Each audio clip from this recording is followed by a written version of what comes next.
अंबरनाथ नगरपालिकेचे मुख्याधिकारी उमाकांत गायकवाड यांच्या नेतृत्वाखाली शहरात चाललेली बेकायदेशीर जाहिरात फलक हटवण्याची मोहीम ही अविश्रांत सुरूच होती।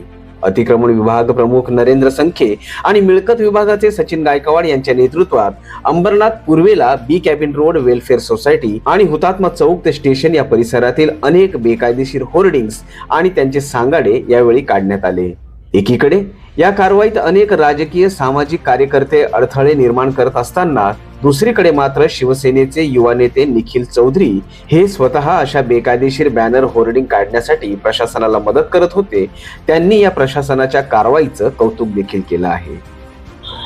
ज्याप्रमाणे महाराष्ट्राचे उपमुख्यमंत्री आमच्या सर्वांचे दैवत एकनाथजी शिंदे साहेब त्यांनी ठाणेमध्ये बॅनर मुक्त ठाणे करण्यासाठी त्यांनी सांगितलं होतं, त्याचप्रमाणे अंबरनाथ शहरामध्ये आम्ही सुद्धा सीओ साहेबांना इथे मागणी केली होती आणि 4 दिवसापासून शहरामध्ये विविध ठिकाणी हे बॅनर काढण्याचं काम चालू आहे। माझ्या परिसरामध्ये स्टेशन परिसर असल्यामुळे इथे भरपूर बॅनर होते, तर ते काढण्याचं काम इथे सीओ साहेबांनी आणि अंबरनाथ प्रशासनाने एक चांगल्या पद्धतीने इथे केलेलं आहे। त्याच अगोदर मी अंबरनाथ नगर परिषद मुख्याधिकारी साहेब, नगराध्यक्ष मॅडम यांना विनंती केली होती की माझ्या परिसरामध्ये प्रभाग क्रमांक 19 स्टेशन परिसर आहे, इथे सगळ्यात जास्त ट्रॅफिक आणि बॅनर इथे लागलेले असतात, तर त्यांच्यावर कारवाई करण्यासाठी मी त्यांना मागणी केली होती आणि त्यांनी लगेचच 2 दिवसामध्ये ही कारवाई सुरू केली आहे। मी त्यांना खूप खूप आभार व्यक्त करीन आणि आता आपलं शहर जसं पूर्वी होतं सुंदर